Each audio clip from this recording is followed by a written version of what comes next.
Now the chart I have up on the screen for us right here is of the S&P 500, and it is of a weekly basis. Last week the S&P 500 finished up almost 7%, an extremely strong bounce, and the bounce happened right where it needed to.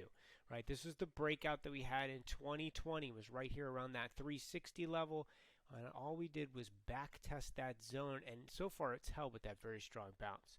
We closed the gap from the week before, and the price action that we see here this week is going to be really important. In this video, we're going to take a look at 5 areas of the market that saw super strong bounces last week, and they all did it from some very key levels. And so last week's lows are going to be very important moving forward.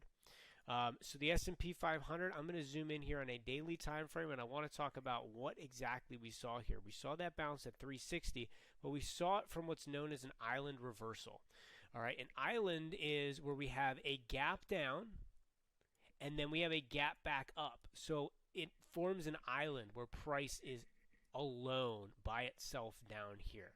So very strong setup. And when we see that bounce and then we see that follow through, that is confirmation that this was an island bottom. Now, as I said right here at the beginning of the video, the lows from last week are going to be the key to this market moving forward. If we fall below those lows, then we've got more downside that's likely to occur, right? So as long as we hold above last week's lows, we have a level to key off of.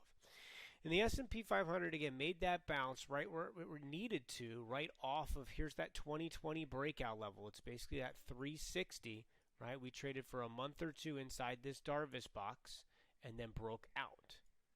And this is the level that has to hold moving forward.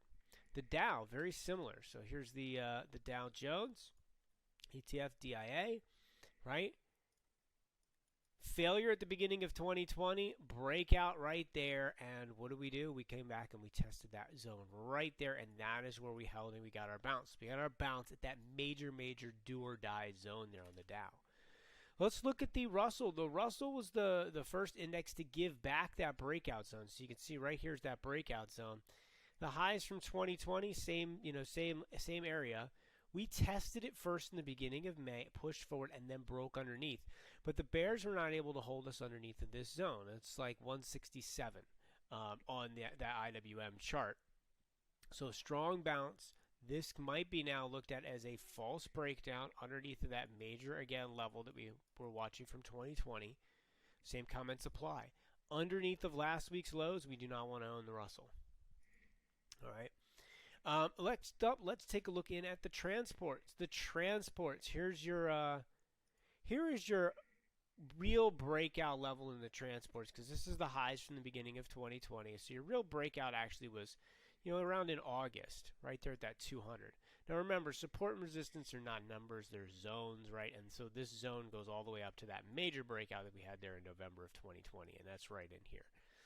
This zone held, right? We pushed underneath. And then we get that strong reversal back up above it. Same comments apply. Transports, underneath last week's low. We don't want to own them. Last but not least, we'll take a look in at the semiconductors. Semiconductors were actually weaker. They didn't really have that huge explosive move back up, right? The gap that we had on the S&P 500 would be equivalent to here, so that would be up here. Semis are definitely what I want to pay close attention to right here, because this is a good gauge of risk on, risk off behavior in the overall market. Now, its breakout levels all the way back down here, because it was one of the first things to make the breakout in 2020 back in June. The low from 2021 was right in here around that 220 zone. That's what we tested in May and then rolled back over.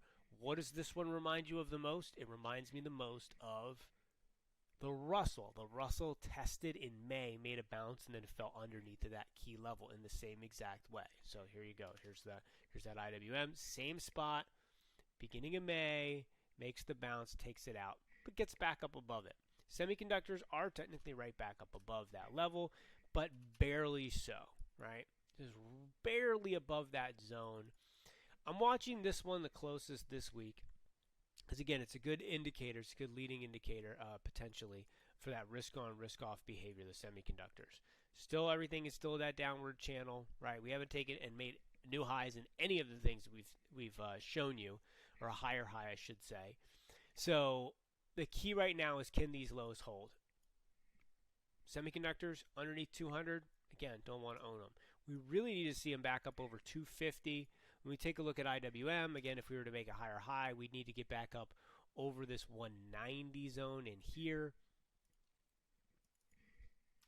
Transports, we would need to be all the way back up here around that 240 zone. We take a look at the S&P 500. We need to be all the way back up at 420 right in here to make a higher high. And last but not least, when we take a look in at the Dow, we need the Dow up over about that 333 level right in here. So you can see, even though we had that bounce right where the bulls had to hold last week, we still haven't undone any of the damage. All these charts are still technically in a downtrend, right? They put in lower lows, and this is a bounce. We easily could come here and roll and continue to roll over. So that's why the lows from last week are so important. If the lows from last week hold, even if we don't go and make a higher high right here, but we put in a higher low, that could be, again, that potential that we might be seeing that bottoming type action. So all those charts, we're watching for those higher highs, but we certainly don't want to own them if they make a lower low. So the price action here is going to continue to be very, very important. As always, hope you guys found the content useful. If you got any questions, feel free to reach out to me at mtedeschi at Perspective Wealth Planning, or give me a call at 814-580-9881. I'll see you guys tomorrow. Take care.